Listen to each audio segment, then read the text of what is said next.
Blackhawk Farms, round 2 and 4 of the ASRA season. So, I hadn't done a video about either of these. The round 2, I had a very good round for me, but Gingerman was a quick turnaround. Round 4 at ASRA, Blackhawk, I had a really shitty round, and I wasn't thrilled about it. Didn't crash again, but I just wasn't thrilled with how I did, so I just hadn't done one, but I've been asked a couple times if I was going to do one, so I am going to do one, but because I don't like putting crap out on the internet if I don't have anything interesting to say, what I'm going to do in this video is going to be very fun for me.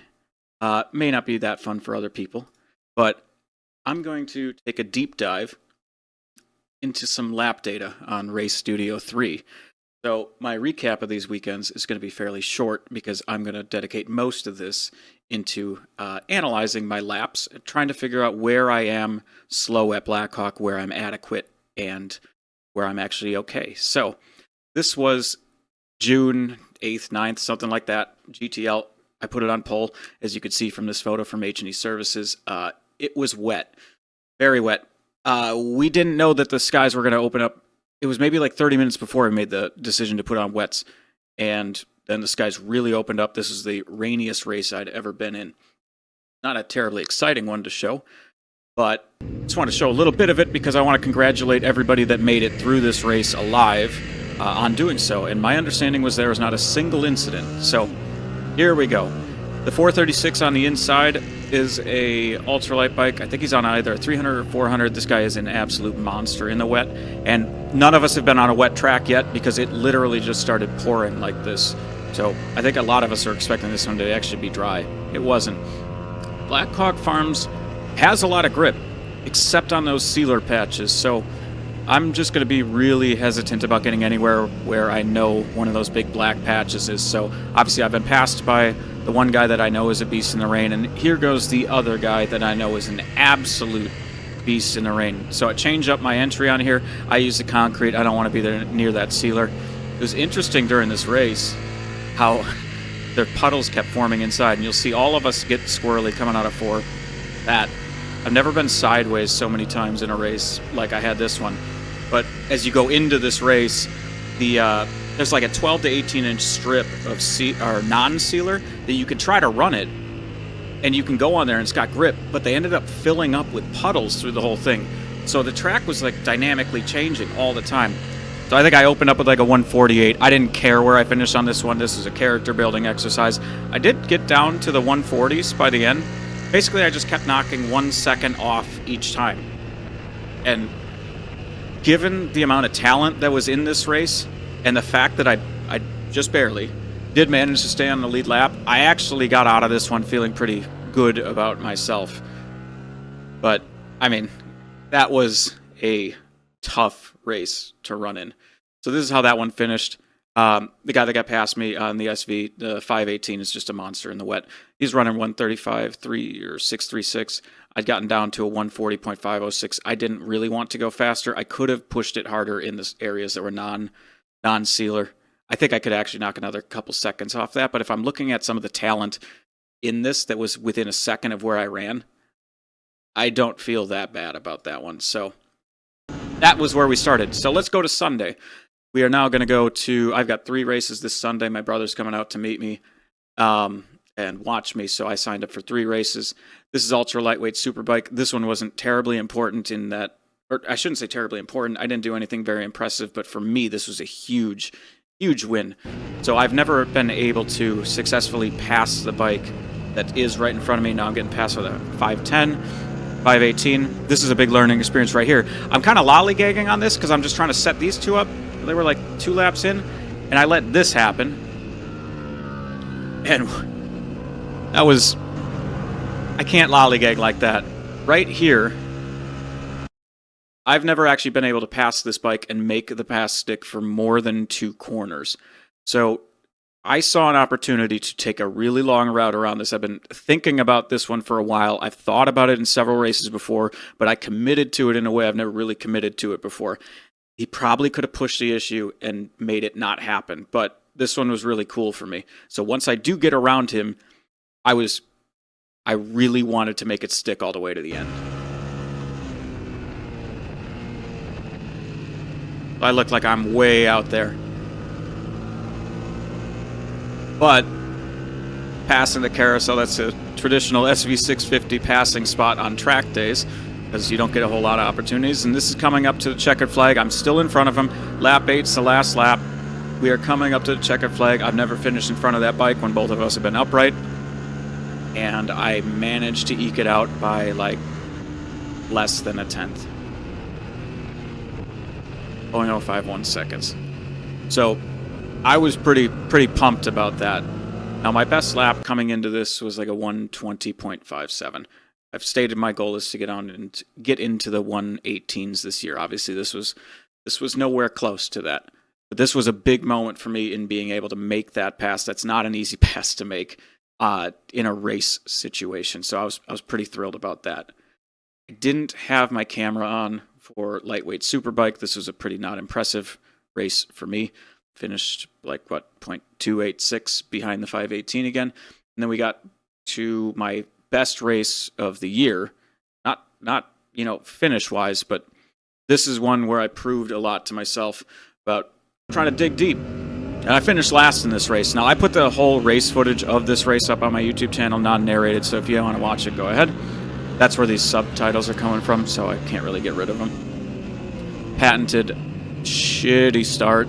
I've gotten better at this. I've had 2 race weekends since this. I've changed my strategy. So anyway, the whole gaggle gets by. I see he makes a little mistake going into 7, which allows me to get next to him on the straightaway, and I put these captions up a while ago, but I really was pushing as hard into turn 1 as I possibly could. I didn't want to give an easy pass, and I ended up dropping my personal best by about 1.2 seconds just trying to run away from him, and then I ended up losing at the line by, again, it was maybe like, not 5/10, sorry, like 500, something like that. But legitimately, this was my favorite race of the year. Haven't had a more fun race.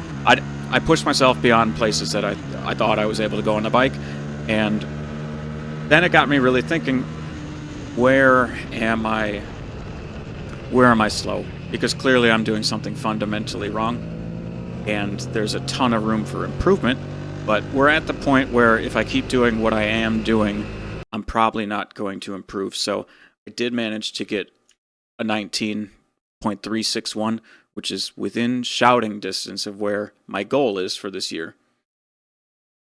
So after that, I ended up getting really deep into looking at a bunch of data. And so I have data from myself from an AIM Solo 2, and I received some data from somebody that was former 2021. He won, I can't remember which championship it was, but I did ask for his permission to show this data because I wasn't sure about it. I didn't want to give away his secrets, but he said, you know what, go for it. So that's why I'm making this video with the data inside of it. So the data I'm showing, the pink line here, this is Ryan Nolan's data. He was running a Gen 2 SV650, so should be very similar power as me, but you can see what some of the differences are going to be, and I'm going to actually walk through this thing on the Race Studio 3 software and just try to figure out where I've been slow.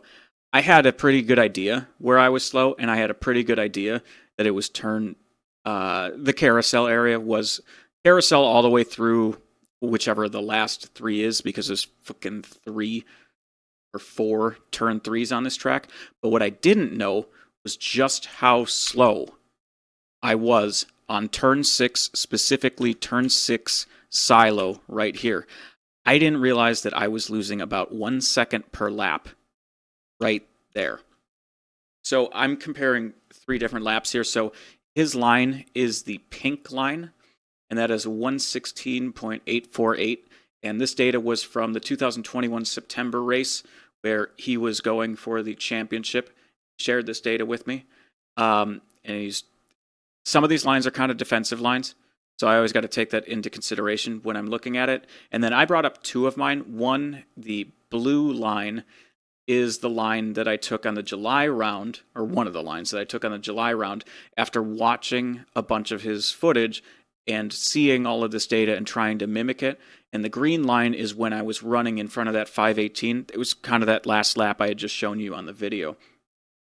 So before I even get started, I'm just going to show uh, Ryan's lap versus one of my laps in the middle of here, so you can get an idea of what it looks like, and then I will break down into the data. There's going to be a couple cut points where I slow down his lap to allow myself to catch up because I'm slower than him.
That was the difference between what was a 16.848, which was his lap, and a 19.521, which was my lap, which was trying to mimic his.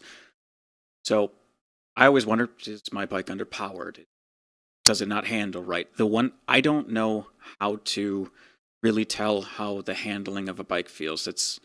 I don't know when you start to feel those little changes. The one complaint I've always had about my bike is that I've always felt that I've been slowest on corner exit and that I push too hard. Now, whether or not that is just something that has to go along with how this bike is, or that's how all bikes are, and I just need to understand how to, maneuver around that, or if it's something that I'm doing fundamentally wrong. And if it's something I'm doing fundamentally wrong, I want to figure that out. So luckily, this aim data, the in Race Studio, is going to give me an idea of what that looks like. So again, his lap is the pink lap. I chose this blue lap of mine from that was from the July round because I'd never broken 113 miles an hour before, and somehow I managed to make it up to 116 miles an hour on that lap. Granted, I had a draft for that one. So if I look at this, if you've never looked at this AIM Studio data before, it is the Race Studio before with the AIM data. It is very cool. So this is showing my relative, or our speeds throughout the entire track, and I'll be able to click around and show you where we were, and I can get a relative idea of where we are on the track when this happens. There's there's 3 things that stand out big time when you look at this data. Why is there this big gap here? This is after or during turn 2.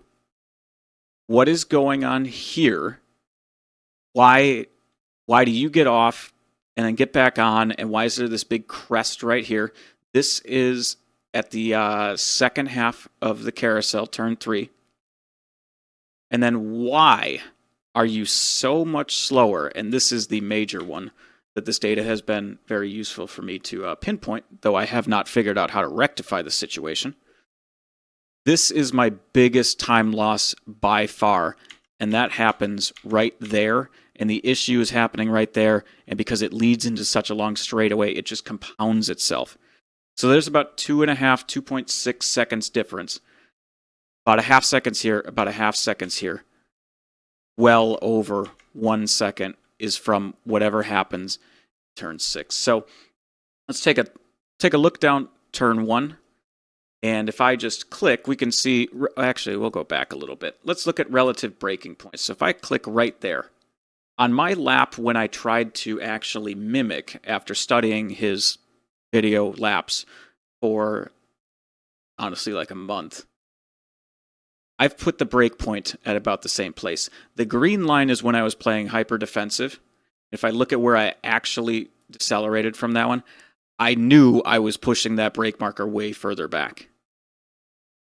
I'm not afraid to go real deep and hard into a turn. I'm not. I'm just shitty on the exits.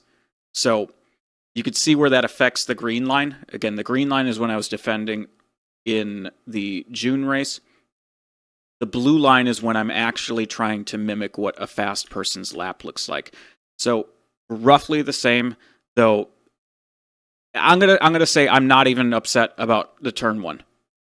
Roughly the same all the way up to here. So let's get to this point right here. This is turn 2. It doesn't look like much on the map. I'll scroll out and I'll come back in. But the consequence of not hitting this correctly, and I've seen many, I shouldn't say many, but I've seen incidents where it doesn't go right. The consequences of doing this one poorly, or this wall, but what I'm looking at is that he is able, at the time I'm letting off to set up for that turn, look at that. There's like an 8-mile-an-hour difference from there to there. That doesn't look like much space on the track, but it ends up being a lot. Now, ultimately, this isn't going to matter compared to what the line choice through the carousel looks like, and that's what I really tried to focus on. So if I followed it through, my issue is that I try to take a pretty tight line through here, and I end up taking too tight of a line. And what ends up happening is if you're extremely tight right about here, you have to slow down to make this turn. It doesn't look like much, but let me pull up a picture of what that looks like in reality. All right, so this is the view. On the satellite view, it looks like you could almost make a straight line through there. In reality, there is no way you're going to make a straight line through there. So I had been trying to put myself through these seams. If you ever hit this seam with both wheels at the same time when they're lined up, this thing jolts your bike all over the place. But I had been using these two seams. It sounds like I need to get even further out, or I just need to go faster. But I did these track walks at the end of the day because it helps you quite a bit, because this, trying to memorize this, isn't going to translate to reality when you actually get out there. The problem is that these curbs, this one, but especially this one, which is this one right here, there's a big, big curb. And you get real close to this thing if you cut it close sometimes. And this thing will launch you. And the problem is that right there.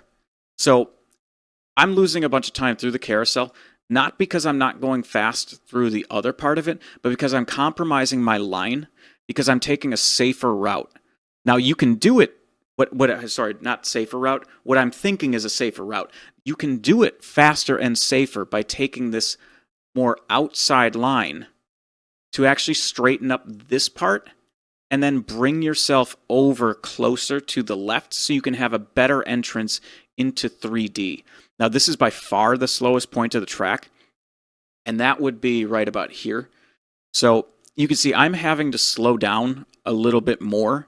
Like, my low speed is lower than his. One, because he's a better rider, but two, because I'm compromising my route in. Because if you look here, it's not that I'm choosing to be here, it's that I don't think I can get far enough over to what's the left-hand side over here based on my entry in through this little kink. And it all starts way back here. So this is something I'm going to have to work on. I don't know exactly how to do it yet. It's not just repetitions. I'm going to have to fundamentally change how I do this. But this is what I thought was my biggest time loss on the entire track. Now, part of the track where I feel extremely confident, and I can see the difference between me and other people running through it, is from 3D all the way to the entrance of turn 6. I've said many times before on this channel that I'm far more confident turning left. The unfortunate part of Blackhawk Farms is it's all right, except for this part of the track.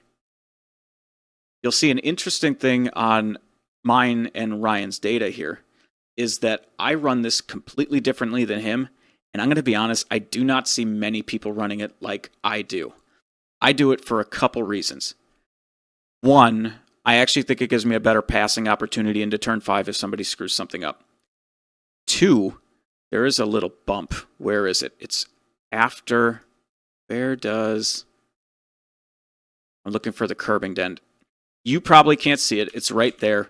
I say you probably can't see it because the compression's going to kill it. But there's a bump right there. So that's where the curbing ends. There's a bump that runs horizontally across the track the entire way. You can hit this thing at speed and you're not going to move. It's not going to throw you off the track. But man, it jolts you.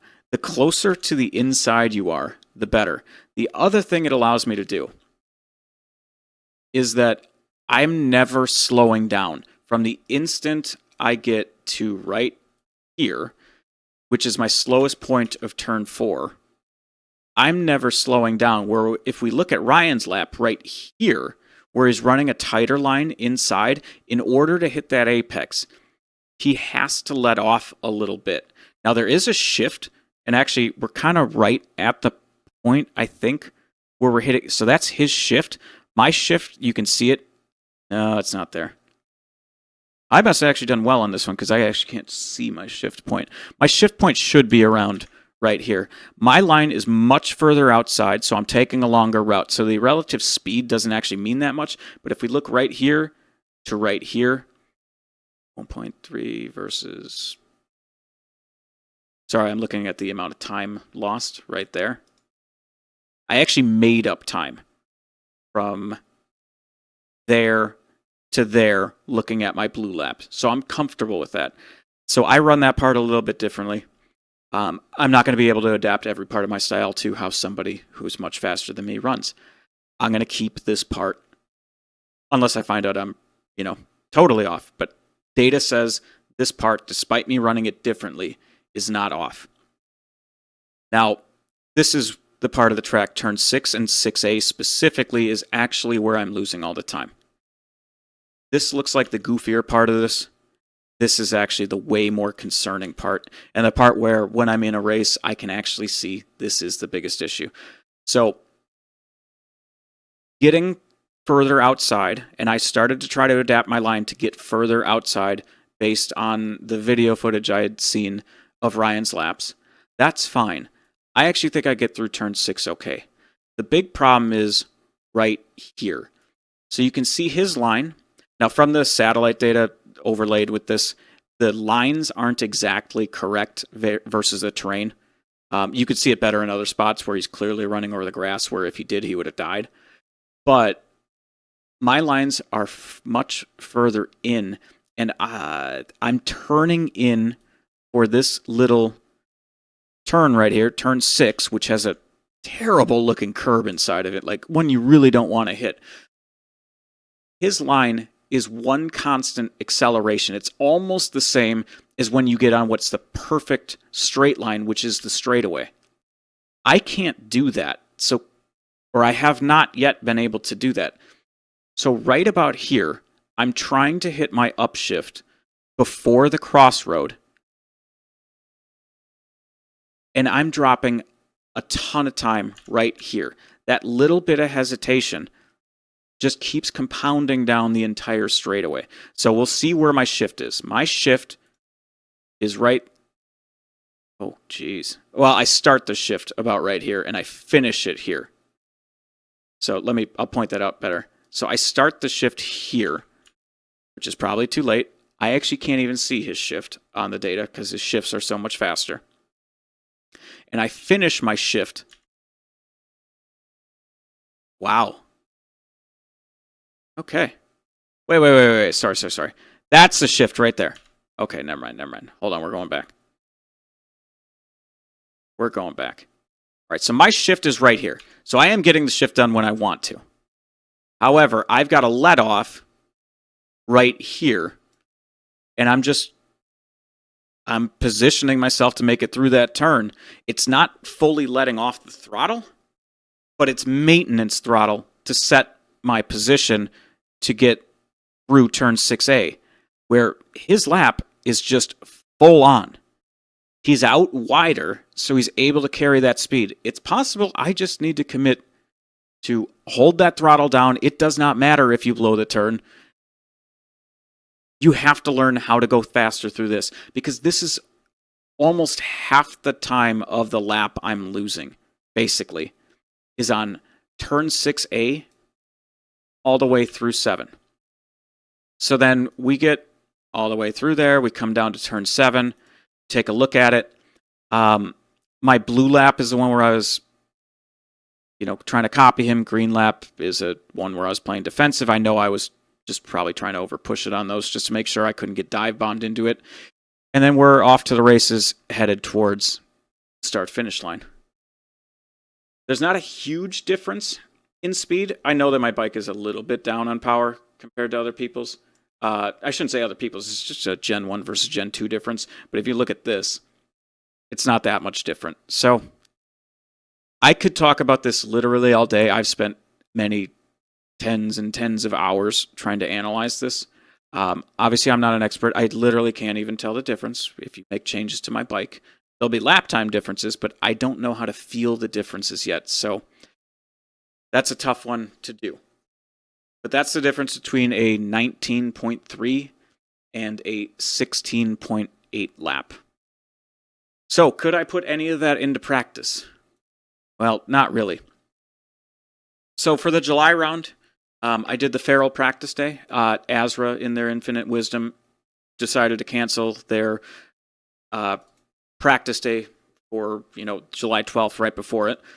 Jason Farrell, with Get Fast Performance, or whatever he calls it these days, ended up renting the track and rented it out to people that are his regular customers. And because I'm one of those with a Pirelli rider, I got to go out there. So I was big on. I had charts printed off. I had a whole schedule of things I was going to do to try to make and try to emulate those laps that I had been looking at from Ryan Nolan. Problem was, my brakes have never been correct since Gingerman, and I think my throttle cables got a bunch of dirt in them at Gingerman during that crash. I ordered throttle cables the week before. I got them. They were the ones they were extended ones. They were too long. So, all right, so I'm fighting that. I had to go back to the old ones. I just lubricated the shit out of them. I wasn't happy with how they were. They would stick in certain places. Not like stick, but if you turned full tilt to the right and went real slow, you could get it to stick. And it was just crap. The bigger issue was the brakes. No matter what I tried, I could not bleed this system correctly. I bled the brakes after I did 8 sessions during the practice day. I did get down to 19.5s or something. I never felt really comfortable during it. And if you left my brake lever alone for over 10 minutes, it would go all the way back to the bar. However, if you pumped it up, you could keep pressure on it. So as long as I was keeping pressure on it and constantly moving, it wouldn't be that bad, but it was just killing my confidence. And I went through about 750 milliliters of brake fluid, and I bought a whole pack of new crush washes. I was trying everything to try to fix this thing. I couldn't do it. I have since fixed it, but not before we went into the Blackhawk races for July. So I'm just going to show one lap of the GTL because I was shit in the rest of it. I just had no confidence. But the GTL race, it's about 90 degrees. It was hot. We don't have a dry heat here in the Midwest. It was a hot one. I'm going to jump on into it. You can see if I actually made any meaningful changes. This is about lap 10 of GTL. So just to give a quick update on where we are. I already wasn't feeling great. Sorry, I wasn't feeling good about things because I was pissed off from Friday, and I gotta not let my emotions stick with me because I was just irritated the entire time.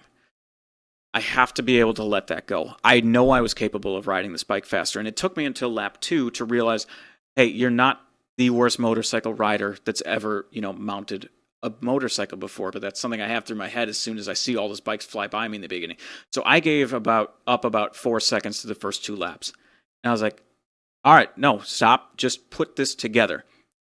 I worked my ass off lap 2 through about 12 right here to try to bring that 518 back into sight because he was gone.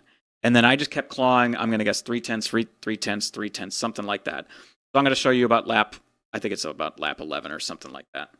And we can see if I made any improvements.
So the question is, did I make any improvements? On that lap, not really. Throughout the course of the weekend, I was able to run the carousel differently, and I could see that I would have been able to make. I never strung together a full lap. There were improvements on it, and I was able to actually change the curve from having a dip and then a re-acceleration versus just running that line straight through. I never really closed that gap, that 8 mile an hour difference gap, though. That's something that I think I can do. It's going to have to come with repetition. This part of the track, despite me making a cognizant effort the entire time to try to change it, I wasn't sure, and I'm still not sure how to do this turn 6 to get out far enough and then hit turn 6A at full song on a pretty good lean. I mean, turn 6A is a knee down corner, and I don't get my right knee down very often. So I'm going to look at this right here. I should have been out further to the left. Granted, my getting through turn 6 hasn't been the biggest issue. It's basically between the crosswalk area. So right here, you could see there is what looks like rougher terrain because there's a little bit different of a asphalt versus the curbing. He is able to get way out there. You can see I am not on a trajectory to carry myself out there with the speed I have. I would have to make a deliberate effort to get out there to set up the turn here better.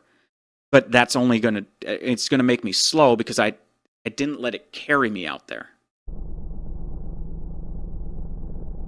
So I have an inside lane here, which isn't ideal.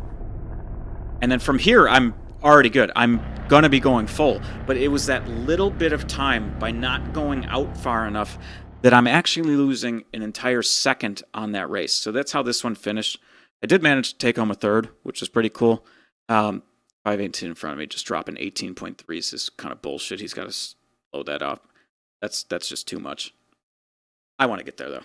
I think I am capable of hitting 18s, and I am going to hit 18s in the September round. That's a guarantee. I am going to. So I'll just finish this video up with telling you what I did. I did end up changing the throttle cables on the bike so much better.